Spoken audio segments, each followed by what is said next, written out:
அன்பானவர்களே, ஒவ்வொன்று சரியாக எடுபடலை, நேரடியான ஆதாரத்தை காமிக்க முடியலை அப்படிங்கிறதுனால வேறு வேறு ஹதீஸை கொண்டு வர்றாங்க. அந்த அதோட நிலைமையும் அப்படித்தான். உதாரணத்துக்கு பாருங்கள், அல்லாஹு தாலா ஆதம் அலைஹிஸ்ஸா படைச்சாங்களா சூரத்திஹி அப்படின்னுட்டு. அப்போ எப்படி படைத்தான்? சூரத்துனா சூரத்து தான். இதை சொல்லணுமா? ஆதம் அலைஹிஸ்ஸலாத்தை அவருடைய படைத்தான், குதிரை வடித்து வளர்த்தான். இதில் என்ன ஆச்சரியம் இருக்குது அப்படிங்கிறாங்க. ஆச்சரியம் இருக்குது. அது என்ன ஆச்சரியம் பின்னால் நான் சொல்கிறேன். இப்போ ஃபஸ்ட்டு இவன் இந்த சூரத்துனா சூரத்துங்கிற அர்த்தமே இல்லைங்கிறதுக்கு அடுத்த வாசகம். பொதுவாகவே ஒரு ஹதீஸை புரியறதா இருந்தால் முன்னால் பின்னால் பார்த்தாலே அது அர்த்தம் என்னங்கிறது தெரிஞ்சிருங்க. அப்படி பார்க்கறனால தான் பிரச்சனையே. இப்போ உங்க சொன்ன ஹதீஸில் ஹலக்கல்லாஹு ஆதம் அலா சூரத்திஹி, அல்லாஹ் தாலா ஆதம் அலைஹிஸ்ஸலாத்தை அவனுடைய வடிவத்தில் படைத்தான். சூரத்துன்னு இருக்கிறதுனால வடிவம் அப்படின்னு அர்த்தம் வைக்கிறேன். அந்த வடிவத்துக்கு என்ன அர்த்தம், என்ன கருத்து அப்படின்னு பின்னால் சொல்கிறேன்.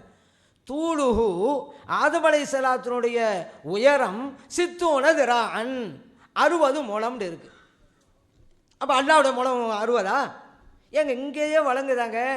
ஆதம் அலைஹிஸ்ஸலாத்தை அல்லாஹ் தன்னோட வடிவத்தில் படைத்தாங்கிறதுக்கு உருவண்டு வழங்கிறாத அப்படின்னு அர்த்தம் இங்கேயே இருக்குதே. ஏன்? அதுக்கு அடுத்த வாசம் என்ன இருக்குது? 60 முழம்னு இருக்குது. அப்போ வந்து அல்லாஹு தாலா அப்போ நம்ம அப்படியே தன்னுடைய வடிவத்தில் படைத்தான். ஆதம் அலைஹிஸ்ஸலாமுடைய உயரம் 60, அல்லாஹ்வுடைய உயரம் 60 வந்துடும். இதுவா தௌஹீது? நான் கேட்குறேன். அல்லாஹ்வுடைய ஒரு உருவத்தை கருவிச்சு அவனுடைய நீளம் இவ்வளவு, அகலம் இவ்வளவு, இதா தௌஹீது? சரி, அப்போ ஆதம் அலைஹிஸ்ஸலாம் மட்டும் தன்னுடைய வடிவத்தில் படித்தானா, எல்லா மனிதனையும் தன்னுடைய வடிவத்தில் படைச்சானா? அப்படி ஒரு பேச்சு வருது. எல்லா மனிதனும் அப்படி தான் படைச்சான்னு சொன்னால் அல்லாஹ் பார்க்கணுமா? ஃபிரௌனை பாரு. அல்லாஹ் பார்க்கணுமா? அபூஜஹலை போய் பாரு. அல்லாஹ் பார்க்கணுமா? அபூலஹபை பார்த்துக்க. ஏன்? அல்லாஹ் அப்படி தானே படைச்சிருக்கிறான். இதுவெல்லாம் எந்த வழிகாட்டில் கொண்டு போய் விடு? இன்றைக்கி நிறைய சாமியார்கள் வந்து இறைவனை பார்க்கறதானா என்ன பார்த்துக்கன்னு சொல்கிறாங்களே, இதனால தானாங்க? இதா தௌஹீது? நான் கேட்குறேன். ஒவ்வொரு மனிதனும் அல்லாஹ்வுடைய உருவத்தில் இருக்கிறான்ல வந்துடும் இப்படி சொன்னால். இப்போ புரிஞ்சுக்கிறங்க எது தௌஹீது எது ஷிர்க்குங்கிறது. இப்போ அதனால் இப்படி ஒரு அர்த்தம் வைக்கக்கூடாது. அல்லாஹ் வச்சு பாதுகாக்கணும், ஈமானை பாதுகாக்கணும். இப்படியெல்லாம் வடி வச்சு அல்லாஹ்வோட உயரம் இப்படி இருக்கும், இப்படி முகம் இப்படி இருக்கும் வச்சுக்கிட்டு வணங்குனீங்க. 30-50 வருஷம் வணங்கினாலும் அல்லாஹ் வணங்கலை. நம்ம கற்பனையில் வச்சு ஒரு ஆளை வணங்கிட்டு இருக்கோம். செல்லா காசா போயிடும் மறுமையில், எந்த சவாபும் கிடைக்காது. சரி, அடுத்ததாக ஆதம் அலைஹிஸ்ஸலாம் அவர்களை அவர்களுடைய உருவத்தில் படைத்தான். ஏன்? அப்படி ஒரு கருத்து இருக்குது. அரபிக் கிராமர் பார்த்தாலும் அலா சூரத்தி அல்லாங்கிற வார்த்தையை பார்த்து அந்த வார்த்தையை நம்ம சொல்கிறது சுட்டி காட்டுவதை விட பக்கத்தில் உள்ள வார்த்தை பொதுவாக கிராமரில் ரெண்டுக்கும் கொடுக்கலாம். பக்கத்தில் உள்ளாலையும் சொல்லலாம், அவர்னு சொல்லும் பொழுது, அல்லது இவர்னு சொல்லும் பொழுது பக்கத்தில் உள்ளவரையும் சொல்லலாம், கொஞ்சம் தள்ளுவரையும் சொல்லலாம். ஆனால் எது அதிகம் பொருன்னு சொன்னால் பக்கத்தில் இருக்கோ அதுதான். அந்த கருத்து பரம் பார்த்தா அலா சூரத்தி ஹி அப்படிங்கிற வார்த்தைக்கு ஆதம் தான் பக்கத்தில் இருக்குது, பொருத்தமாக ஆகும். அதை அரபிக் கிராமரை விட்டுருவோம். ஒரு விளக்கத்துக்காக சொன்னேன். அடுத்து நான் வர்றேன். ஆதம் அலைஹிஸ்ஸலாம் அவர்கள் அவருடைய வடிவத்திலே படைத்தான். இதில் ஆச்சரியம் இருக்குது. ஆச்சரியம் இருக்குங்க. இந்த காலத்துலேயுமா அந்த ஆச்சரியம் புரியாமல் இருக்கிறீங்க? நான் கேட்குறேன். இப்போது நாத்தியவாதிகள் இருக்கிறாங்க. மனிதன் எப்படி உண்டானான்னு சொன்னாக்கா ஆரம்பத்தில் இப்படியெல்லாம் வரலை, வேறு ஒரு உருவத்தில் இருந்தான், வேறு ஒரு உயிரினமாக இருந்தான், பரிணாம வளர்ச்சியில் தான் மாறி மாறி மாறி இப்படி வந்தான். ஸல்லல்லாஹு அலைஹி வஸல்லம் 1400 ஆண்டுகளுக்கு முன்னாலேயே இந்த நாத்திய கொள்கை தகர்க்கிறார்கள். இப்படியெல்லாம் மாறி மாறியெல்லாம் வரல. இன்னைக்கு மனிதன் எப்படி இருக்கிறானோ அந்த அமைப்பில் தான் எல்லாம் படைச்சான். இப்போ நாத்திய கொள்கை டார்வின் கொள்கை தகர்க்குதா இல்லையா? இது ஒரு ஆச்சரியம் இல்லையா? ஏன் ஆச்சரியம் இல்லை? யோசிச்சு பார்க்கணும். அதனால் இதில் நல்ல கருத்து இருக்குது. இது உருவம்ட்டு அர்த்தம் வச்சிடக்கூடாது. வச்சிங்க அல்லாஹ் உருவமோலன்னு வந்துடும். இப்போ அதான் இது மட்டுமல்ல, அல்லாஹ் அரிசில் இருக்கிறான், அல்லாஹ் தான் அரிசில் உட்காந்துட்டு இருக்காங்கிறாங்க. எவ்வளோ விபரீதம் வருது. யஹ்மிலு அர்ஷ ரப்பிக ஃபௌகஹும் ஸமானியா, உங்கள் ரப்போடைய அரிசை 8 பேர் மலக்குகள் சுமக்கிறார்கள். அல்லாவை 8 மலக்கை சேர்ந்து தூக்கிட்டு உட்காந்துட்டு இருக்கிறாங்க. என்னங்க அல்லாவை கிண்டல் பண்ணுறதா, கேலி பண்ணுறதா? இது அவ்வளோ சாதாரணமாக போச்சா? அல்லாவுடைய இடம் என்னங்க வெயிட்டு? 8 மலக்கு சேர்ந்து அல்லாவை தூக்கி போடலாம். இதுவா அல்லாவை கண்ணியப்படுத்துறது?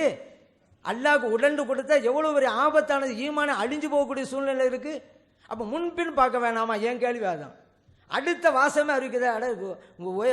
உயரம் வந்து 60 முழம் இருக்க, இது எப்படி அல்லான்னு மருத்துவ வைக்கிற? அல்லாட வடிவத்தில் எப்படி படித்தாலும் சொல்கிறது யோசித்து பார்க்கலாமே. அடுத்து இன்னொரு விஷயங்க. இப்போ முன்னால் திரும்ப திரும்ப நம்ம சொல்கிறோம், ஆனாலும் கூட நான் முன்னாலே சொன்னேன், நான் சொல்ல கவனிங்கன்னு சொல்லியும் கூட இல்லை அது அப்படி தான் நீங்கள் சொன்ன மாதிரி வச்சுக்கிறீங்க அப்படின்னாங்க. நான் எப்படி சொன்னேன்?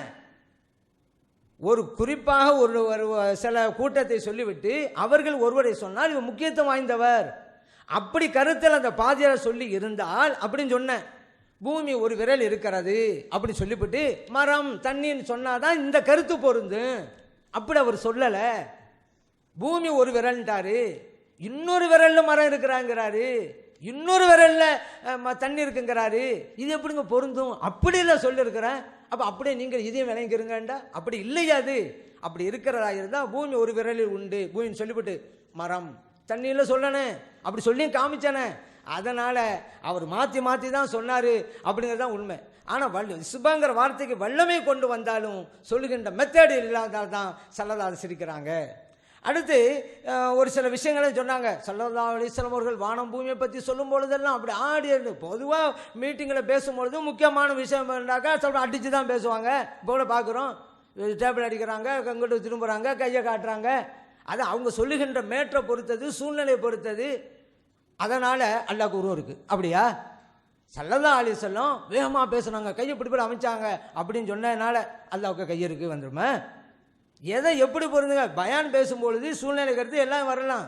அதுவும் ரொட்டி சுடுற மாதிரி சல்லான்னு சொல்லி காமிச்சாங்களாம். அப்போ அல்ல அங்கே ரொட்டி சொல்லி இருக்கிறானே, கையை வச்சு பூமி வச்சு அப்படி போடுறான், இது இப்படி போடுறான், ரொட்டி சுட்டு இருக்கிறானே. பெரட்டுவாங்கிறதுக்கு தான் அது ஆதாரம். நம்மளை மாதிரி இப்படி கரண்டியை வச்சு இப்படி போடுறான், அப்படி இப்படி வச்சு அப்படி போடுறான், அப்போ நம்மளை மாதிரி ஆயிடுவோமே. அதான் பேசிக்கே இருக்குது. அல்லாஹ் இதைத்தான் அடிக்கிறான். லைஸ கமிஸ்லிஹி ஷைஉன், இறைவனை போன்று எதுவும் இல்லை. சரியான வாசம். யார் எப்படி கொண்டு வந்தாலும், எவ்வளவோ வழி தவறியவங்க மார்க்கத்தை புரியாதவங்கெல்லாம் எந்த கொள்கை கொண்டு வந்தாலும் லைஸ கமிஸ்லிஹி ஷைஉன் அடிபட்டுப்போம். அல்லாஹ் அப்படி ஒரு வாசத்தை குர்ஆன்ல வச்சு விட்டான். வலம் யகுல்லஹு குஃபுவன் அஹத், இறைவனுக்கு நிகராக யாரும் இல்லை அப்படின்ட்டு.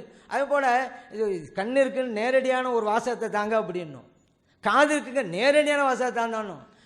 தஜ்ஜாலோட பிரச்சனையே இருந்துச்சு, இப்போ அதுக்கு முடிச்சுட்டாங்கன்ட்டோம். ஏன்னா அடுத்தது சொல்லலைங்கிறனால நாங்கள் விடலை அப்படின்னாங்க. ஏன் கொண்டு வாங்கல? அந்த ஹதீஸில் கேட்டு தான் நாங்களும் இருக்கிறோம். விடலை இல்லை, அந்த அது விடலை இல்லை. அந்த ஹதீஸில் அல்லாஹ் கண்டுக்கிறாங்க. இப்போ நீங்கள் என்ன அர்த்தம் கொடுக்குறீங்க? அல்லாஹ் கண்ணில் வழங்குறோம். ஏன் கண்ணுண்டு ஒன்று இருந்தால் தானே பார்வை போனிச்சுன்னு வரும். அல்லாவுக்கு பார்வை போனிச்சு, அவ்வருண்டாலே பார்வை போச்சுன்னு அர்த்தம். அல்லாஹ் அவர் அல்ல, கண்ணே இல்லை, கண்ணு இருந்தால் தானே பார்வை போச்சுன்னு வரும். கண்ணு இல்லைன்னு நாங்கள் வழங்குறோம் அந்த ஹதீஸில். நீங்கள் அந்த ஹதீஸில் கண்ணு இருக்குன்னு ஆதாரத்தை தாங்க. விடவே மாட்டோம்னா விடாதீங்க, ஆதாரத்தை தான் தாங்க. வாசம் இறைவனுக்கு கண்ணு இருக்குது தாங்க, இல்லைன்னா தூக்கி மூடி வைங்க. அதை நாங்கள் விடமாட்டோம் இல்லைன்னு வழங்குது. கண்ணுக்கு எந்த ஆதாரம் இல்லைன்னு வழங்குது. அதனால ஆதாரம் இல்லாத ஹதீஸை நம்ம விட மாட்டோங்கிறான். ஏன் இது விட்டால வேறு என்ன செய்யறது? ஏதாவது பிடிச்சி வச்சு நிற்கணும்ல. நாங்கள் தெளிவாக கேட்குறோமே. அந்த ஸல்லல்லாஹு அலைஹி வஸல்லம் அவர்கள் கேட்பார்கள் பாப்பான்னு சொல்லும் பொழுது கண்ணு இருக்குன்னு சொல்லியிருக்கலாமே. கண்ணு இருந்திருந்தா அதை ஏன் விட்டுட்டு போயிட்டாங்க? இன்னொன்று, மனுஷன் வாயில் தானே சாப்பிடுவான் அப்படின்னு சொல்லிவிட்டு வேறு எதில் சாப்பிடுவான் அப்படின்னு சொல்லிவிட்டு டியூப்லையும் உணவு ஏறுது அவங்களையும் சொல்லிவிட்றா. வாயிலும் சாப்பிடலாம் சொல்லிவிட்டு டியூப்ல ஏறுதான், அப்போ ரெண்டு இருக்குங்கிறத. இது என்ன இது? அதனால் பொதுவாக பேச்சு வழக்கலை ஸல்லல்லாஹு அலைஹி வஸல்லம் சில விஷயங்களை சொல்லியிருப்பாங்க. இதை வச்சுக்கிட்டு அல்லாஹ்வுக்கு உருவம் இருக்கக்கூடாது. அப்போ பாரதூரமான விஷயம் தானே இது. இப்படியெல்லாம் தவறாக விளங்கிடுவாங்களே. அப்படி இருந்தால் ஸல்லல்லாஹு அலைஹி வஸல்லம் கண்ணை காமிச்சிருப்பாங்களா? காமிச்சாங்க. அந்த மக்கள் இறைவன் கண்ணில் தெளிவாக இருந்தாங்க. கண்ணை காமிச்சதுனால கண்ணு இருக்குன்னு வழங்க மாட்டாங்க, அவ்வளோ தெளிவு இருந்தது. நான் கேட்குறேன், அதே பாணியில் கேட்குறேன். மக்கள் குழம்பி போயிடுவாங்கல்ல, கண் இருக்கா காது இருக்காங்கிற பிரச்சனையில் நேரடியாக சொல்லிட வேண்டியது தானே. அல்லாவோ அல்லாட ரசூலோ கண் இருக்குது காது இருக்குது, ஆனால் உங்கள் காது மாதிரி இல்லை. அதே போல் உங்கள் கண்ணு மாதிரி நேரடியாக சொல்லியிருக்கலாமே. ஏன்னா பின்னால் மக்கள் குழம்புற பிரச்சனையில் நேரடியாக சொல்லியிருக்கலாமே. அப்படி சொல்லலையே. இப்போ காடு இருக்குன்னு சொல்லிவிட்டாங்க. காடு அது நம்ம காடு மாதிரி எரிக்காது அப்படின்னாங்க. அப்போ அந்த காடு எப்படி இருக்குது? பொதுவாக காடுண்டாக்கா மாமிசம் இருக்கும், ரத்தம் இருக்கும், எலும்பு இருக்கும், நரம்பு இருக்கும். அந்த காடு வேற எப்படி உருவானது? அந்த காடு ரத்தம் இருக்குது, உங்கள் ரத்தம் மாதிரி இல்லை. மாமிசம் இருக்குது, நம்ம மாமிசம் மாதிரி இல்லை. எலும்பு இருக்குது, நம்ம எலும்பு மாதிரி இல்லை. இப்படி போய்கிட்டே இருக்கலாமா? அதனால் உருவம் இருக்கிறங்கிறதுக்கு எந்த அடிப்படை ஆதாரமும் கிடையவே கிடையாதுங்க. சொல்கிறதெல்லாம் அறவே ஆதாரம் இல்லை. இப்படி வழங்க வேண்டும், இப்படி புரிய வேண்டும், கண்ணை காட்டி விட்டதால் கண் இருக்குன்னு வழங்க வேண்டும், இதெல்லாம் ஆதாரமாகாது. கண் இருக்குன்னு சலாம் சொன்னாங்க, ஒரு ஹதீஸ் தாங்க. காது இருக்குன்னு சலாம் சொன்னாங்க, ஒரு ஆதாரம் தாங்க. இப்படி விளங்கணும்ட்டா எல்லாம் தான் விளங்க, 1000 விளக்கம் வந்துக்கிட்டே இருக்குமே. இது இல்லாமல் ஆதாரம் நாங்கள் அடிப்படை ஆதாரத்தை வச்சிருக்கிறோம். உருவம் இல்லைங்கிறதுக்கு லைஸ கமிஸ்லிஹி ஷைஉன் அப்படி அனுப்பிச்சோம். ஏன் உறமுக்கணும், அப்போ உடல்லாம் கொடுக்கணும், அப்போ மாமிசமெல்லாம் வரணும்.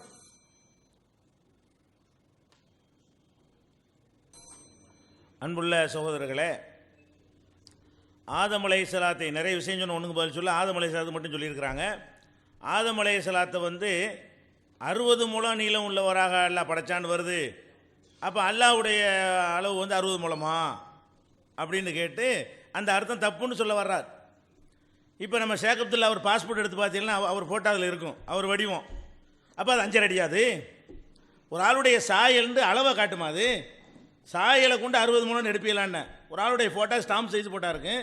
அந்த ஸ்டாம்ப் சைஸ் போட்டால் யாருன்னு கேட்டால் இவர் தான் சொல்லுவோம். இல்லை இவர் 6 அடி இருக்காரு, இவர் 1/2 இன்ச்சு தான் இருக்குன்னு சொல்ல முடியுமா? சாயலை சொல்கிறதுக்கு போது என் அளவை கொண்டு ஃபிக்ஸ் பண்ணுறியா? அதில் அல்லாஹ் ரசூல் ஸல்லல்லாஹு அலைஹி வஸல்லம் சாயல் தானே சொன்னாங்க, 60 முழம் இருக்கணுமான்ற அளவையும் சேர்த்தா சொன்னாங்க. அதனுடைய சூரத்திலையும் தூளிகி அந்த நீளத்திலையும் அல்லாஹ் படைச்சானா அந்த மாதிரி சொல்லுங்க. வடிவத்தில் தான் படைச்சிருக்கான். சாயல் தான் மனிதனுக்கு அல்லாஹ் தன் சாயலை கொடுத்துருக்கானே தவிர உயரத்தில் கொடுக்கல. அந்த பெருமானை பற்றி நமக்கு சொல்லப்படவில்லை. அந்த ஆன்சர் தப்பு. அதுக்கடுத்து என்னன்னு கேட்டால் இன்னும் சொல்ல போனால் அது இன்னொரு பயங்கர தத்துவம். அவருடைய வடிவம் ஏன் சொன்னாங்க தெரியுமா? இந்த டார்வின் என்ன செஞ்சிட்டான், அது குரங்குலேருந்து வந்தான்னு சொன்னான்ல, அதை மாற்றுறதுக்காக எல்லாம் என்ன பண்ணுறான், அதுக்கு விஞ்ஞானத்தை சொல்லுது அப்படிங்கிற ஒரு பயங்கர தத்துவத்தை சொல்கிறாங்க. இது அல்லாஹ்வுடைய ரசூல் அழகாக என்ன செய்கிறாங்க, இதா காத்தல அகதுக்கும் 2 இடத்துல இதை சொல்கிறாங்க ரசூல், 2 சந்தர்ப்பத்தில். ஒரு சந்தர்ப்பம் என்ன, இதா காத்தல அகதுக்கும் உங்களில் யாராவது ஒருத்தட்ட சண்டை போட்டிங்கன்னா, சண்டை செய்யக்கூடிய நேரத்தில் ஃபுல் எஜித்தனிபில் வஜிக முகத்தில் அடிக்காமல் தவிர்த்துக்கிறங்க. ஏன்னா ஃபைனல்லாஹ் ஹலக ஆதம அலா சூரத்திஹி ஆதம் அலைஹிஸ்ஸலாத்தை அவன் வடிவத்தில் படைச்சிருக்கிறான். அதனால் முகம் அல்லாஹ்வுடைய சாயல் இருக்குது, அதில் கூட அடிக்காதீங்க அப்படின்னு சொல்லி இருக்கும் பொழுது என்ன அர்த்தம் சொல்லியிருக்கிறாங்க. அல்லாஹ்வுடைய ரசூல் இதை விளக்கி முஸ்லீமில் வரக்கூடிய அறிவிப்பு அது மாதிரி. ஆமாம், இந்த முஸ்லீம் தானே, முஸ்லீம் தான். முஸ்லீமில் வரக்கூடிய அறிவிப்பில் இந்த மாதிரி இருக்குது, சண்டை போடும்போது இப்போ தவிர்த்துக்கிறங்க.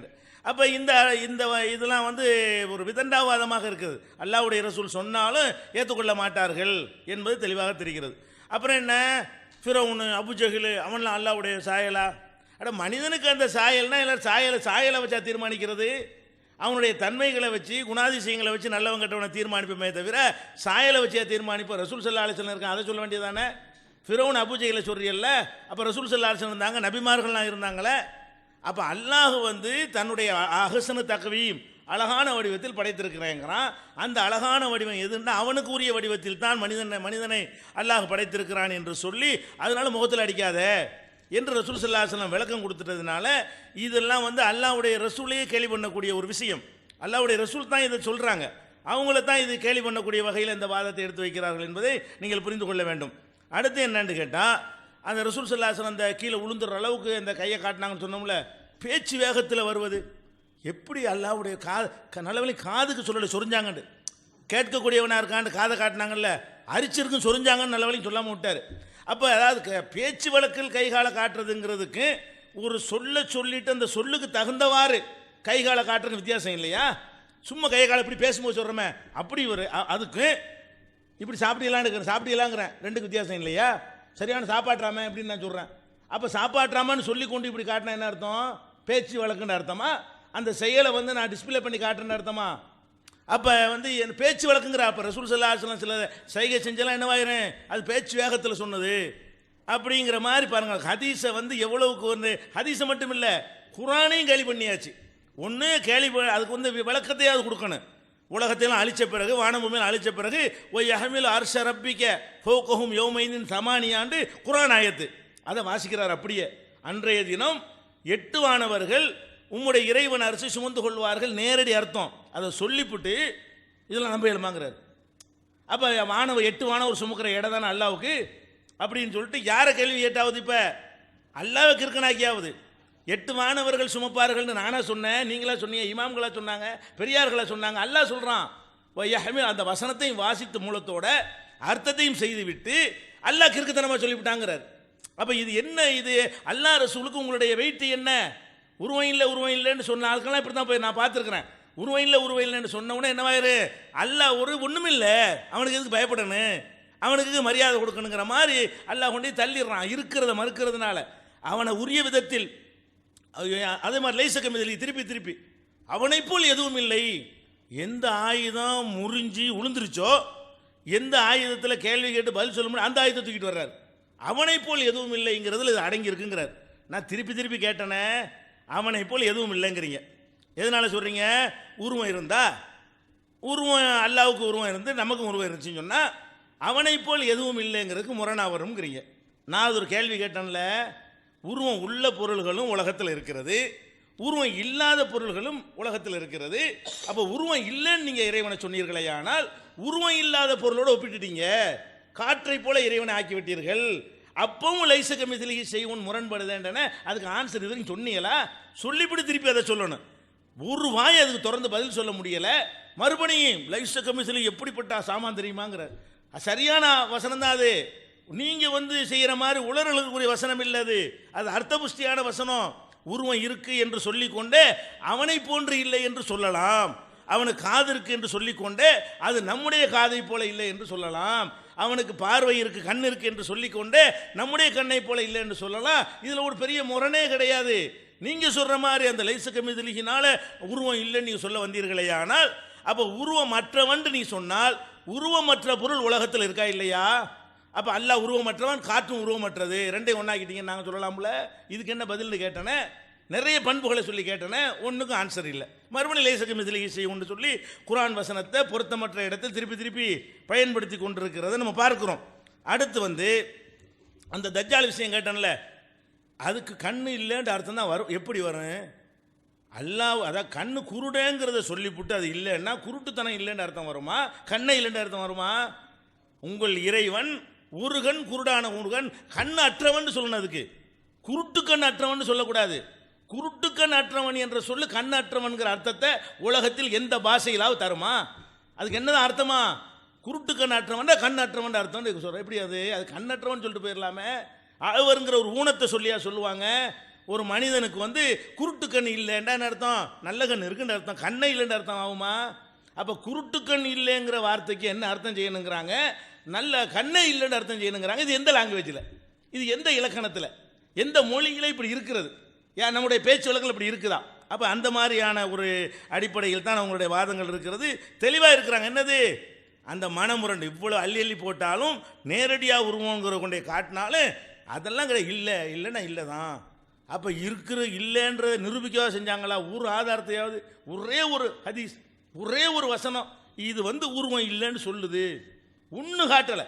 இவ்வளோ ஒரு நாள் புறம் ஓடி போயிருக்கிறது, ஒரே ஒரு ஆதாரத்தை கூட காட்டவில்லை. நம்ம அடுக்கடுக்கு அள்ளி போட்டதுக்கெல்லாம் அந்த அர்த்தம் இல்லை, அந்த அர்த்தம் இல்லை, அந்த அர்த்தம் இல்லை என்ற வாதத்தை சொன்னால் யாருடைய எந்த வாதத்துக்கும் இப்படி சொல்லிட்டு போயிடலாம்.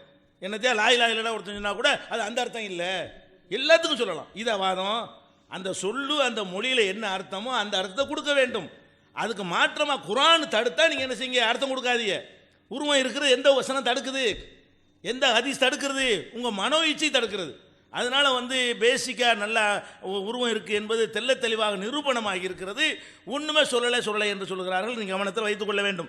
அதே மாதிரி ரசூல் ஸல்லல்லாஹு அலைஹி வஸல்லம் சொல்கிறாங்க, யார் நேர்மையாக நியாயமாக நடந்து கொண்டார்கள், முக்சித்தீன்கள் நீதிமான்களாக நடக்கிறார்களோ அவங்க இந்த நிறைய ஆதாரங்கள் நாங்கள் அள்ளி போடணும், குறைவான நேரம் தான் இருக்கிறது. இந்தல்லாஹி அலா மனாபிர மின் நூரின் அன் யமீனி ரஹ்மான் அஸ்ஸவஜல். ரஹ்மானுடைய அல்லாஹுடைய அதான் நீதியாக நடக்கிறாங்கல்ல, அவங்க ரஹ்மானுடைய வலது புறத்தில், ரஹ்மானுடைய பண்புக்கு வலது இடத்தெல்லாம் இருக்குமா? ரஹ்மானுடைய வலது புறத்தில் உள்ள மேடையில் நீதிமான்கள் எல்லாம் இருப்பார்கள். அப்போ ரஹ்மானுக்கு வலது புறம்னா வலது இடது எதில் வரும்? வலது இடதுன்னு எதில் சொல்லுவோம்? ரஹ்மானுக்கு வலது புறம், ரஹ்மானுக்கு இடது புறம் அப்படின்லாம் சொல்லப்படுமே. ஆனால் அப்போ இது முஸ்லீமில் வரக்கூடிய ஹதீஸ். அப்போ ரஹ்மானுடைய வலது புறத்தில் இருப்பார்கள் என்பது உங்களுக்கு எதை காட்டுகிறது? ஏன் இந்த மாதிரி இது உருவம் இல்லைன்னா இந்த மாதிரி வார்த்தையை ரசூலுல்லாஹ் பயன்படுத்துவாங்களா? உருவமற்ற ஒன்றுக்கு எதை வலது இந்த காற்றுக்கு வலது எது இடது எது சொல்ல இயலுமா? அப்போ உருவமற்ற ஒன்றுக்கு வலது இடதெல்லாம் கற்பனை செய்ய முடியாது. ரசூல் ஸல்லல்லாஹு அலைஹி வஸல்லம் சொல்லி இருக்கிறாங்க. அதே மாதிரி மூசா நபிக்கு தௌராத்தை கொடுத்ததை பற்றி ஆதம் அலைஹிஸ்ஸலாம் விவாதம் பண்ணுவாங்க ஒரு கட்டத்தில். அப்போ என்ன செய்வாங்க? வஹத்தலக பி யதிஹி, தௌராத் வேதத்தை தன் கையால் உனக்கு எழுதி தந்தான். அதை பலகையாக தான் கொடுப்பான். மூசா நபி போவாங்க இல்லையா, ஜிப்ரீல் மாதிரி ஓதிலாம் காட்டுறதில்ல, பலகையாக தான் கொடுப்பான். பலகையை கொண்டாந்து கோபமாக போடுவார் மூசா நபின்லாம் வருகிறது. அப்போ கையால் எழுதி கொடுத்தான்னு எதுக்கு சொல்லணும்? இதெல்லாம் பார்த்து விட்டு கை இருக்குன்னு மக்கள் விளங்குவார்கள். ஏன்னா இதுக்கு வந்து சக்தி ஆற்றல்லாம் சொல்ல முடியாது. அந்த மாதிரியான வசனங்கள், அந்த மாதிரியான வார்த்தைகள்லாம் ரசூலுல்லாஹ் போட்டாங்கன்னா வேற அர்த்தம் வருமா இல்லையா? அப்படி குழப்பிடுவாங்களா நம்மளை? தெளிவான இடத்துல ரசூலுல்லாஹ் விட்டு போயிருக்கிறாங்க. குழப்பம் இல்லாத பாதையெல்லாம் அல்லாஹ் ரசூலுல்லாஹ் அப்படி நினைத்தோமையானால்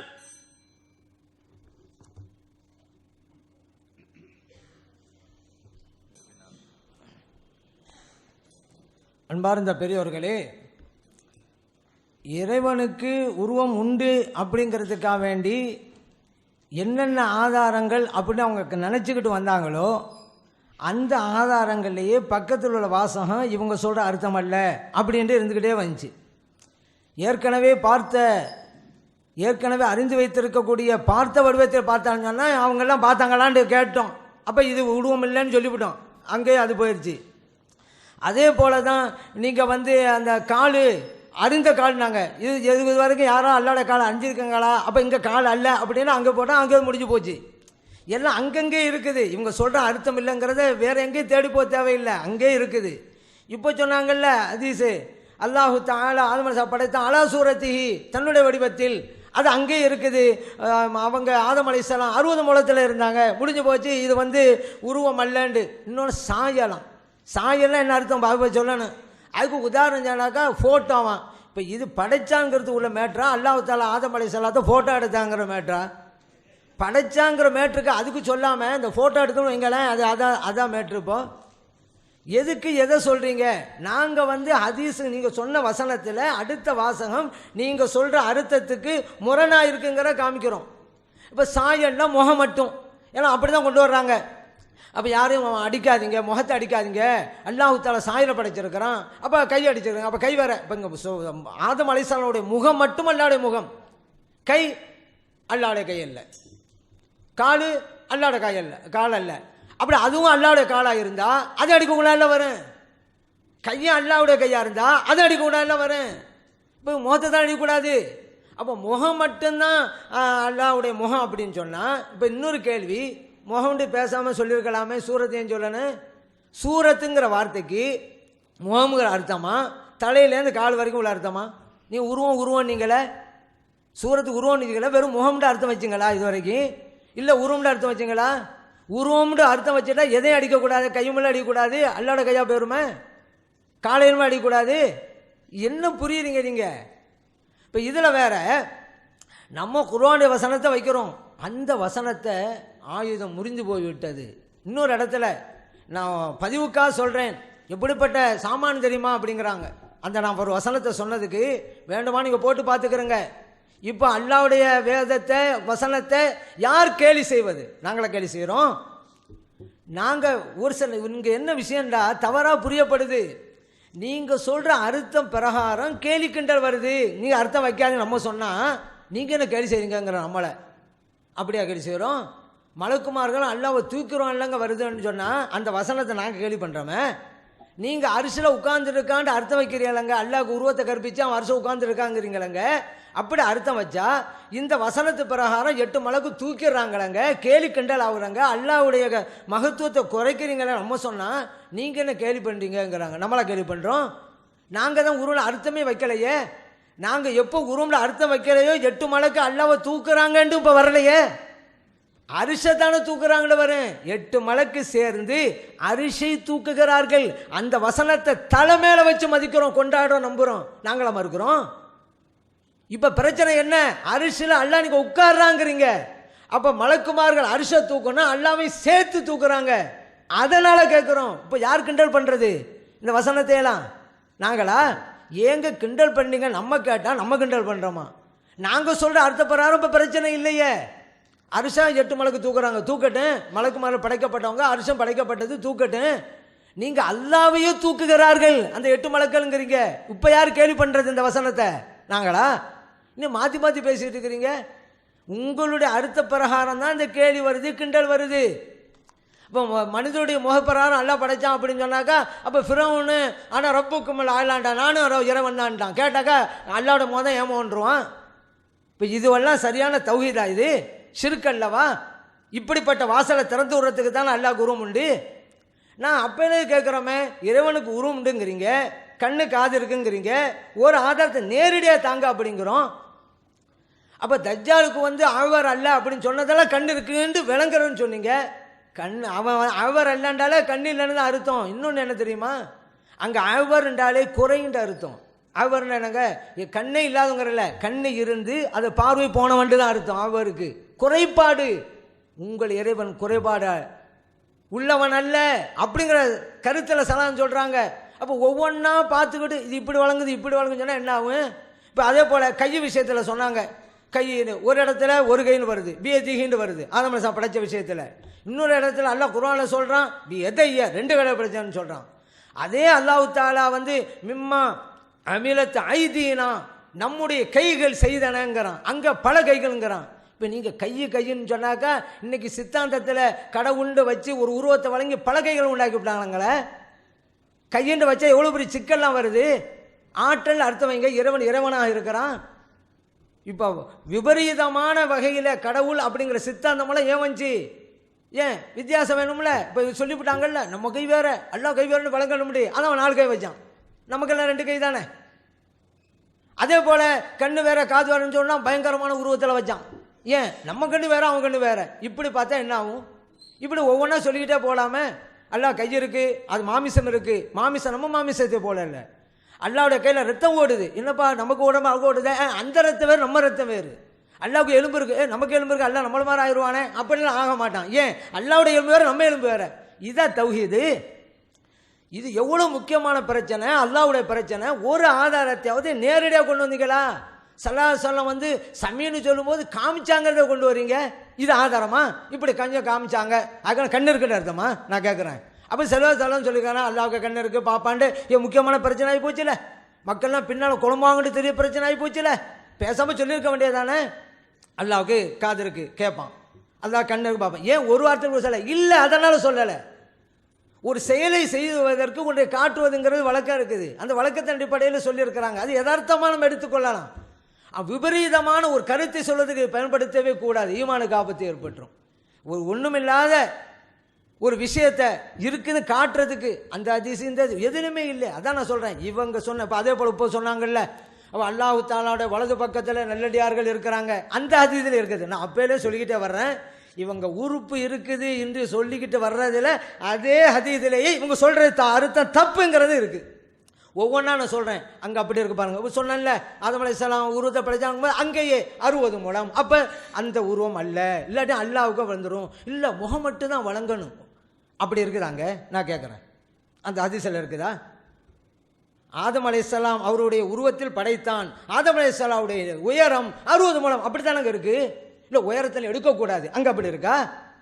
ஏன் உங்களுக்கு பிடிக்கலைங்கிறதுனால அப்படி அங்கே அழுத்தம் வைக்க வேணாம், அப்படி எடுக்காதீங்க. ஏன் அப்படி சொல்கிறீங்க? இங்கே அப்படி இருக்கிறதே இல்லைங்கிறீங்க. உங்களுக்கு பாதம்னு வந்துட்டு அப்படி அர்த்தம் வைக்காதீங்க அப்படின்றதா? ஏன் இப்போ சொல்லணும்? ஆதம் அலைஹிஸ்ஸலாம் படைச்சான்னு முடிச்சிட வேண்டியதானே, தன்னுடைய உருவத்தில் படைச்சாண்டு. அதே போல் இப்போ சொன்ன ஹதீஸ்லையும் பாருங்கள், அவங்க சொல்கிற மீன் அதில் இல்லைங்கிறதுக்கு வலது பக்கம் இருக்காண்டு இருக்குதுல்ல, அப்போ வலது கையில் அப்படிங்கிறாங்கல்ல. நான் கேட்குறேன், அந்த ஹதீஸ் அடுத்து என்ன இருக்குது? வகில்தா யதைஹி, அங்கே இருக்குதா? கில்தா யதைஹி யமீனுன், இறைவனுடைய 2 கைகளும் யமீன் வலக்கரம்னு இருக்கு. அப்படிதான் முடியுது அந்த ஹதீஸ். இப்போ என்ன சொல்லுவீங்க? அல்லாஹ்வுக்கு 2 கை ஒரே பக்கத்தில் எப்படி இருக்கா? இந்த அதில் தானே இருக்குது, அப்படி தானே முடியுது. நீங்கள் வாய்ச்சவங்க அதை சேர்த்து வாய்ச்ச வேண்டியதானே, ஏன் அதை விட்டீங்க?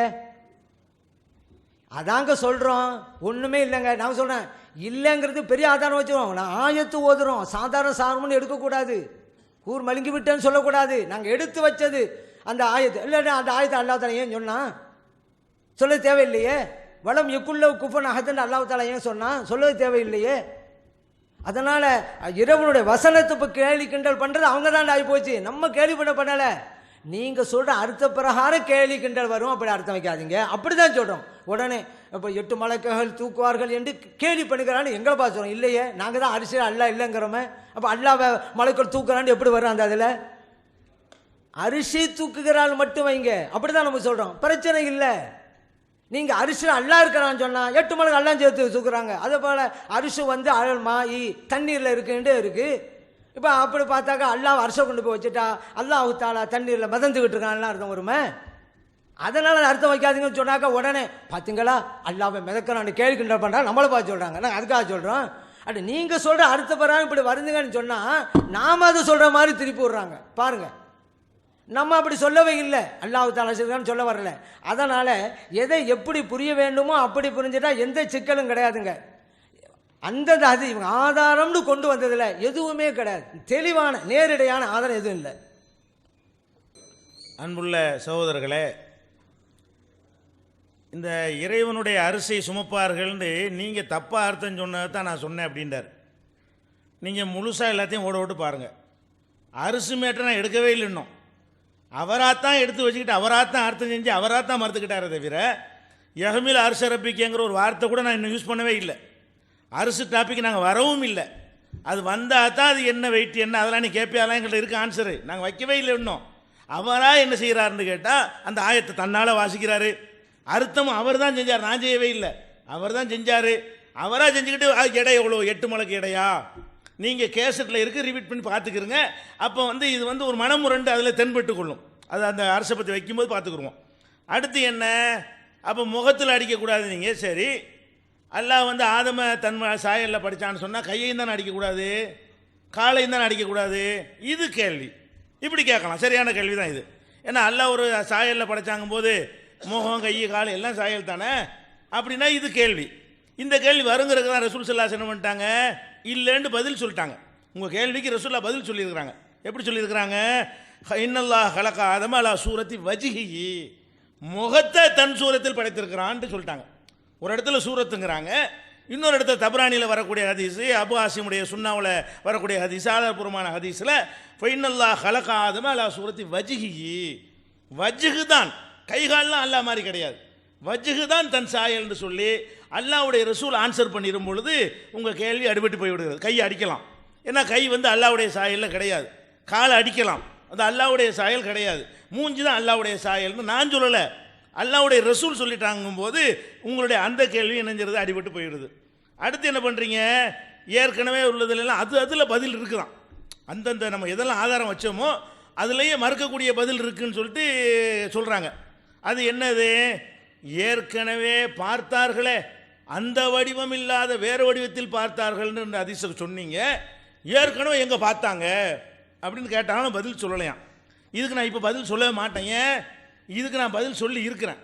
ஏற்கனவே பார்த்தாங்கடா என்ன அர்த்தம்ண்டு, அவர் எங்கே இருந்தார்னு எனக்கு தெரியல, கவனத்தை இங்கே வைத்து கேட்கவில்லை. ஏற்கனவே பார்த்தார்கள்ங்கிறது நான் ஆன்சர் பண்ணி இருக்கிறேன், பார்த்துக்கொள்ளுங்கள், அது சீரில் உள்ளவங்களுக்கு விளங்கிக் கொள்ளும். அடுத்து என்ன, அவர்கள் அறிந்து கொண்ட வடிவத்தில் அல்லாஹ் அந்த சாக்கு கால் அர்த்தம் செய்யணும்ல, அடையாளம் என்ன சாக்குன்னு சொன்னார்கள். அப்போ சாக்குனா கால், அந்த காலை முன்னாடி பார்த்தார்களா அப்படின்னு கேட்டார். நம்ம என்ன செஞ்சோம், ஒரு விஷயத்தை அறிவதாக இருந்தால் பார்த்து தான் அறியணும்னு கிடையாது, பார்த்தும் அறியலாம், படித்தும் அறியலாம், கேள்விப்பட்டும் அறியலாம், குரானை ஓதியும் அறியலாம், பல விதத்தில் அறியலாம். இந்த சாக்கை பற்றி குரான் சொல்லுகிறது, யோம யுக்ஸஃப் அன் சாக் என்று மூமின்கள்லாம் அதை ஓதுகிறார்கள். இப்படி ஒன்று கியாமத்தினால் நடக்கும்னு அறிந்து வைத்திருக்கிறார்கள். இறைவா நீ என்ன ஆதாரம்னு கேட்குற, உன் குரானில் இருக்குது கால் திறக்கப்படும், அந்த ஆதாரத்தை காட்டு. திறந்து காட்டும் போது அல்லாஹ்வுடைய கால்னு நம்புற அளவுக்கு அந்த மக்களுக்கு இருக்கிறது, செய்தா செய்கிறார்கள். அப்போ அறிந்து கொள்றத பார்த்தது மட்டும்தான் அறிந்ததா? அதுக்கு உதாரணமாக நூஹ் நபி முந்தின நபிமார்கள் எல்லாம் சாட்சி சொல்லுவோம் இல்லையா, அதையெல்லாம் நான் ஆதாரமாக எடுத்து காட்டியிருக்கிறேன், சொன்னதை சொல்லலைங்கிறாங்க. அடுத்து என்னது, அவர் என்றால் குறைபாடுன்னு அர்த்தம்னு புதுசாக இப்போ இது வரைக்கும் சொல்லாமல், இது வரைக்கும் அதை சொல்லலை, இப்போ புதுசாக என்ன செய்கிறாங்க, அவர் என்றால் குறைபாடு உள்ளவன். உங்களுடைய தஜ்ஜால் குறைபாடு உள்ளவன், உங்கள் இறைவன் குறைபாடு உள்ளவன் இல்லைன்னு தான் அர்த்தம் அப்படிங்கிறாரு. அவர்னா ஒரு மொட்டையாக குறைபாடு உள்ளவன் அர்த்தம் கிடையாது, கண்ணு குறைபாடுன்னு அர்த்தம். அவருக்கு குறைபாடுன்னு அர்த்தமாக இருந்தால் அவங்க வாதம் நிற்கும். ஒரு கண்ணு தான், ஒரு கண்ணு குறைவு இருக்க, ஒரு கண்ணு குறை, ஒவ்வொரு குறைக்கும் சில பேர் வச்சுருப்பாங்க சில மொழிகளில். அப்போ கால் ஊனம்னா காலுடைய ஊனத்தை தான் அது குறிக்கும், கண்ணு ஊனம்னா கண்ணு ஊனத்தை தான் குறிக்கும். அதே மாதிரி குருடன்கிற ஒரு ஊனம் எதை குறிக்கும், கண்ணை குறிக்கும். பொதுவாக ஊனம்னு சொல்ல முடியுமா, சொல்ல முடியாது. அப்போ இந்த அவருங்கிற வார்த்தைக்கு என்ன அர்த்தம் என்றால் கண் ஊனம். அவருக்கு என்ன அர்த்தம், ஒரு கண் ஊனம் அப்படின்னு அர்த்தம். உங்கள் இறைவன் ஒரு கண் ஊனமானவன் இல்லைன்னு அர்த்தம் வந்தால் என்ன அர்த்தம், ஊனமே இல்லாதவன் வந்தால் நீங்கள் சொல்கிற அர்த்தம் வைக்கலாம், ஊனமே இல்லாதவன் அப்படின்னா ஏதாவது வியாக்கியானம் வேறு ஏதாவது கொடுக்கலாம். ஒரு கண் ஊனமானவன் இல்லைன்னா என்ன அர்த்தம் அப்படின்னு கேட்டால் அர்த்தத்தை தப்பாக என்ன செய்கிறாங்க, மாற்றுறாங்க. அதே மாதிரி வந்து நல்ல நீதி செலுத்தக்கூடியவர்கள் ரஹ்மானுடைய வலதுபுறத்தில் இருப்பார்கள் அப்படின்னு சொல்லும் பொழுது அடுத்து பாதியை விட்டு விட்டார்கள். அப்போ தான் வெள்ள அடிச்சிருச்சு, டைம் முடிஞ்சிருச்சுன்னு வைங்களேன். அதில் என்ன வருது, ரஹ்மானுடைய 2 கையுமே வலது தான் அப்படின்னு ஒரு வாசம் அதில் சேர்த்து வருகிறது. அதாவது யமீன் என்ற அந்த வார்த்தை இருக்குதுல்ல, அது 2 அர்த்தம் உள்ள வார்த்தை. யமீன் என்றால் வலதுன்னு ஒரு அர்த்தம், பரக்கத்துன்னு அர்த்தம். பரக்கத்து மைமூன்னு சொல்கிறோம் இல்லையா, அது பரக்கத்துங்கிற ஒரு அர்த்தத்தில் இந்த வார்த்தை இருக்கிறது. அப்போ அல்லாஹ்வுடைய கையை வந்து வலது என்று சொன்ன ஒன்றை வலது என்றால் பாக்கியம் உள்ளது என்றால் அடுத்த கை தரித்திரம் உள்ளதுன்னு வந்துடும்.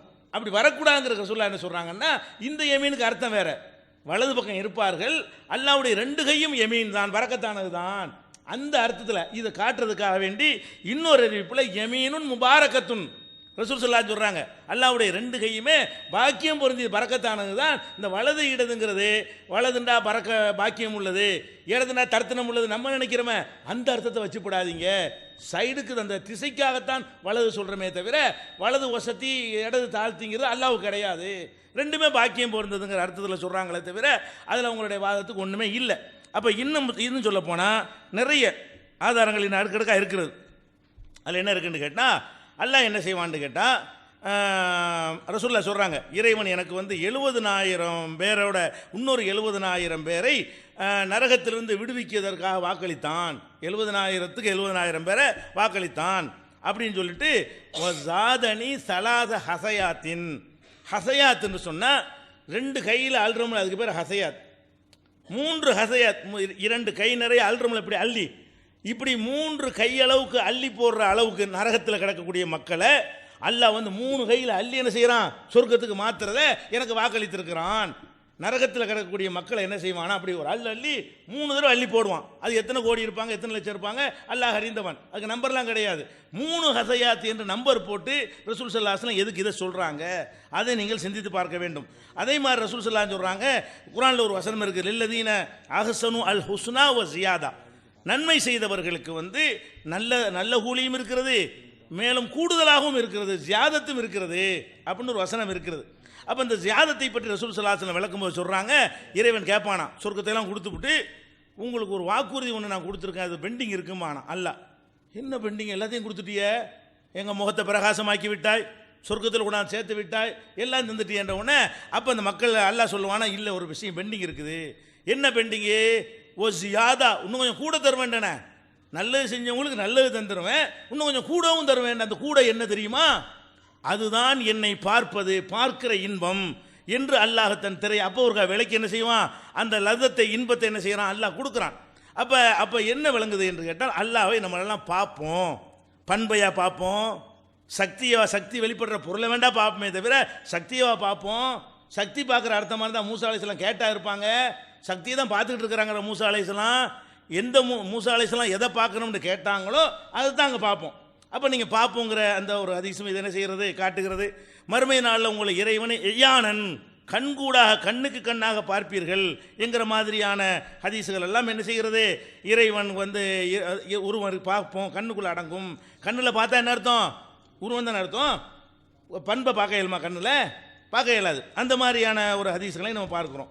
அதுக்கு அடுத்து வந்து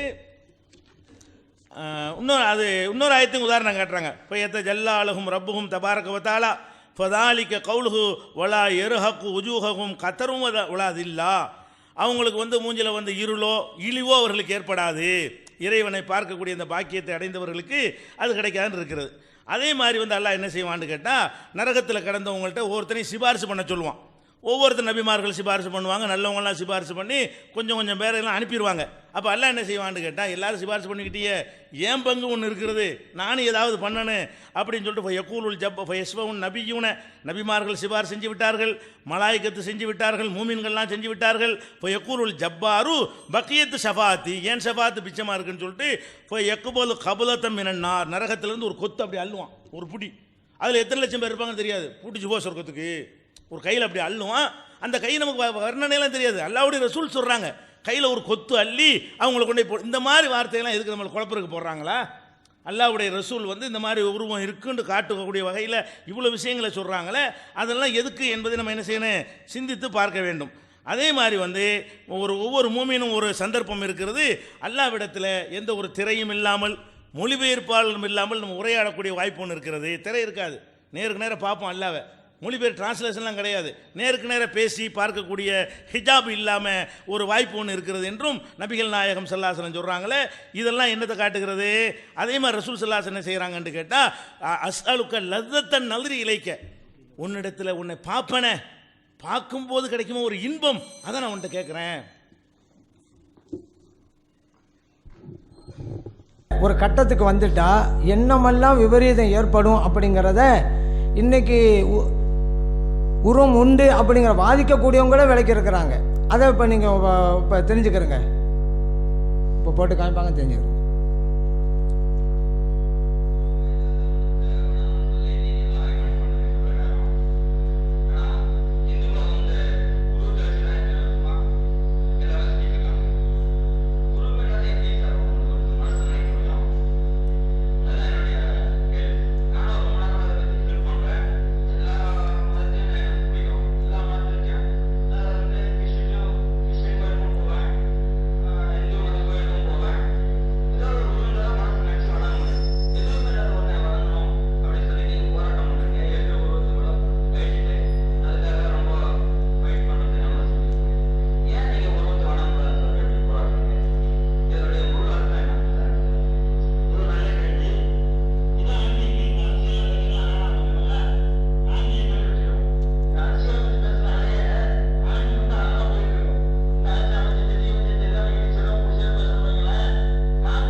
அன்பார்ந்த பெரியவர்களே, வெளியில இருக்கக்கூடிய அந்த சிலைகளுடைய வடிவங்களுக்கு உள்ள காரணங்கள் தான் ஒவ்வொரு மனிதனும் தன்னுடைய சிந்தனையிலே இறைவனுக்கு உருவம் தான் வந்துடும். அதுக்கு என்ன ஒரு ஆதாரம்?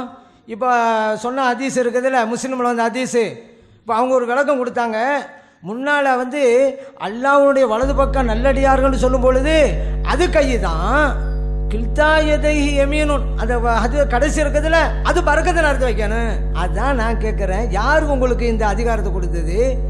ஒரு ஹதீஸில் வருது, அது ரெண்டு கை சம்பந்தப்பட்டது தான், இந்த கை வலது கையே தான், இங்க பரக்கத்து தான். யார் முடிவு பண்றது? நீங்க எப்படி முடிவு பண்றீங்க? அதனால நீங்க வலது கைக்கு ஒரு கை மட்டும் கொடுத்து உங்க சிந்தனையில வச்சிருப்பீங்க. இன்னொரு ஆளு இல்ல, கில்தாயதை யமீனுன், அவனுடைய இறைவனுடைய ரெண்டு கைகளும் வலது கைங்கிறதுக்கு அங்கே கை தான் ஒரு ஆள் விளங்குறார். அவரை போய் ஏன் விளங்குற கேட்க கூடாது. ஏன்னா அப்படி பரக்கத்துன்னு சொல்ற விளக்க உரிமை இல்ல, கைதான் சொல்ற உரிமை அவருக்கு இருக்குதுல்ல. இப்ப அவர் என்ன செய்வாரு? அவருடைய கற்பனையில இறைவனை வச்சிருப்பாரு, வலது பக்கமா ரெண்டு கை தூக்கி வச்சிருவாரு. எவ்வளவு பெரிய விபரீதம் வருது. இது நாளடைவில் வெளியில சிலையா வரும், அது ஆபத்து இருக்குது, அது ஒரு விஷயம். வெளியில தான் வரணுங்கிறது இல்லைங்க, சிந்தனைக்கு வந்துட்டாலும் பிரச்சனை. சரி, இப்ப அவங்க பேச்சில் ஒன்று சொன்னாங்க, இப்பத்தான் ஒரு கேள்வி கேட்டாங்க அப்படின்னா என்ன தெரியுமா இடத்துல? இதுக்குத்தான் எங்களுக்கு பதில் இருக்குன்னு அர்த்தம். எவ்வளோ கேள்விகள் வச்சோம், அது கேள்வியா இல்லை. ஏன்னா அவங்களுக்கு பதில் இல்லை, இதுக்கு பதில் ரெடியா இருக்குது. அதனால தான் இது கேள்வி. ஏன்னா பதில் ரெடியா இருக்குதுல்ல, அதனால முகம் தபுரானில் வந்துடுது. ஆதாரமான ஹதீஸுங்கிறாங்க, இது ஆதாரமான ஹதீஸ் இல்லைங்க. ஏன்னா இதிலே வருது. ஏன்னா கத்தாதாவை பற்றி சயீது மட்டும்தான் அறிவிக்கிறார். அதே போல் இந்த ஹதீஸில் முகமது சவா மட்டும்தான் வருகிறார் அப்படின்னு இருக்குது. இது சயான் ஹதீஸ் இல்லை அப்படிங்கிறத, இது சம்பந்தப்பட்ட ஆய்வு வந்தால் நாளைக்கு இன்ஷால்லா நம்ம சொல்லுவோம். இப்போ ஆதாரபூர்வமான ஹதீஸையும் கொண்டு வரலங்க, இது ஆதாரமற்ற ஹதீஸை தான் சொல்லியிருக்கிறாங்க அப்படிங்கிறதையும் தேவைப்பட்டால் இந்த ஆய்வு மூலமாக நம்ம வெளிப்படுத்துவோம். இன்ஷால்லா நாளைக்கு வெளிப்படுத்துவோம்.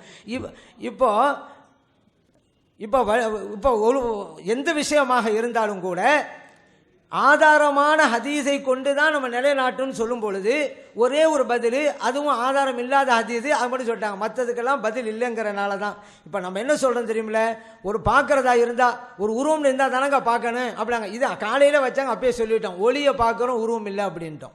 அவங்கன்னு சொல்லாங்க உருவம் இல்லாமல் இருக்கிறதா இருந்தால் காற்று தானே இருக்குது அப்படிங்கிற பாயிண்ட்டை வச்சாங்க. காற்று அப்படிங்கிறது ஒரு எல்லைக்கு உட்பட்டதுங்க. இப்போ காற்று இருக்குது, ஒரு பலூனுக்குள்ளே அடைச்சிரும், ஒரு காற்றே அந்த பலூனுக்குள்ளே இருக்கும். இறைவன் அந்த மாதிரி ஒரு எல்லைக்கு உட்பட்டவனா, இடத்திற்கும் காலத்திற்கும் அப்பாற்பட்டவன இறைவன், அதிலே முடிஞ்சு போச்சு விஷயம். இப்போ எந்த ஒரு விஷயத்தில் ஒமான லைச கமிதில் விஷயங்கிறோம்ல, அதில் மட்டும் இல்லை, உருவத்தில் மட்டுமல்ல. அதே போல் இறைவனுக்கு ஒரு குறிப்பிட்ட எல்லை கிடையாது. ஆனால் நாம் கூறுகிற காற்றுக்கு குறிப்பிட்ட எல்லை இருக்கிறது. லைச கமிதில் செய்யும், எனவே காற்று வேறு இறைவன் வேறு. உங்களுக்கு இந்த வசனம் அழகான விளக்கங்களை தந்துக்கிட்டே இருக்கு. அதே போல் அவருக்கு குறைபாடு உள்ளவங்க மட்டும் நான் சொன்னேன், அப்படியா சொன்னேன்? அதான் ஆரம்பத்தே சொல்லிக்கிட்டு இருக்கேன், என்ன சொல்கிறேன்னு கவனிங்கண்டு. அவருங்கிறதுக்கு கண்ணே இல்லாதவங்க அர்த்தம் அல்ல. அதாவது ஒத்தக்கண்ணு சொல்லும் பொழுது ஒரே ஒரு கண்ணு தான் இருக்குது அப்படின்னு வழங்கிறாதீங்க. கண்ணு இருந்து பார்வை போனவருக்கு சொல்லப்படுது அப்படி விலைக்கு போட்டு, கண்ணு இருந்து பார்வை போனால் ஒரு குறை தானங்க, இப்போ இது போன்ற குறைகள் எல்லாம் இல்லை அப்படின்னு கருத்தில் சொன்னாங்கிறதுக்கு அர்த்தமே சொன்னேன். அவருக்கு குறைபாடு உள்ளவன் அப்போ நாங்கள் அர்த்தம் சொன்னேன், விளக்கமளவா சொன்னேன். அதனால நான் என்ன சொல்கிறேங்கிறத கவனிச்சுக்கிட்டு அதுக்கு அர்த்தம் வைங்க. இப்போ இவங்க என்ன கையின்றா கை இல்லைங்கிறதுக்கு சொன்னதே முடிஞ்சு போச்சுங்க. ஒரு இடத்துல கையுங்கிறாங்க, இன்னொரு இடத்துல பறக்கத்துங்காங்க, ரெண்டு எம்மீன் தான். இந்த உரிமை உங்களை யார் கொடுத்தது? உங்களுக்கு தேவைன்னா கையும்பிங்க, தேவையில்லை பறக்கத்தும்பிங்க. இதெல்லாம் என்னங்க? இதெல்லாம் கொள்கையா? இந்த அதெல்லாம்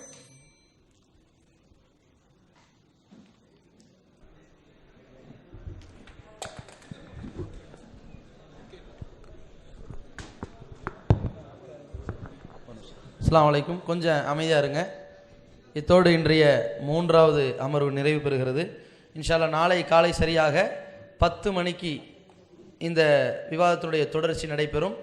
இன்று தாங்கள் வந்ததை விட நாளை இன்னும் விரைவாக 9:50க்கே உள்ளே அமரும்படி கேட்டுக்கொள்ளப்படுகிறீர்கள். நேரத்தை பார்த்துக்குங்க, 9:55. இதுதான் உங்களுடைய டைமாக இருக்கணும். ஏன்னா உங்களுடைய டைம் விட ஒரு 10 மினிட்ஸ் இல்லை 5 மினிட்ஸ் ஃபாஸ்ட்டாக இருக்குது. அதை கவனத்தில் கொண்டு நாளைக்கு 9:50க்கே உள்ளே அமரும்படி கேட்டுக்கொள்கிறோம். அதே போல் நம் தரப்பு சகோதரர்களுக்கு இன்று இரவு தங்குவதற்காக நம்முடைய தலைமையகத்தில் ஏற்பாடு செஞ்சுருக்கிறோம். அதனால் இங்கிருந்து செல்லக்கூடியவர்கள் வெளியூர் வாசிகள் நம்முடைய வடசென்னை தென்சென்னை நிர்வாகிகள் இருப்பாங்க. முடிஞ்சால் அவர்கள்ட்ட அந்த இருசக்கர வாகனங்களில் முடிந்த அளவுக்கு போங்க. இங்கிருந்து பேருந்து வசதிகள் இருக்கிறது. அதே மாதிரி தாங்கள் நாளை மதியம் சாப்பிடுவதற்காக அந்த உணவுக்காக அங்கே இருக்கக்கூடிய ஹோட்டல்கள் எல்லாம் அலைஞ்சு சிறிய நேரத்தில் வந்து உங்களுக்கு நீண்ட நேரம் ஏற்றுக்கொள்ள காரணத்தினால அந்த சிரமத்திலிருந்து உங்களை விடுக்கணுங்கிறதுக்காக வேண்டி மதிய உணவு நம்முடைய ஜமாத் சார்பாக ஏற்பாடு செய்யப்பட்டிருக்கிறது. ஏற்பாடு செய்யப்பட்டிருக்கிறது என்பதை தெரிவித்துக் கொள்கிறோம்.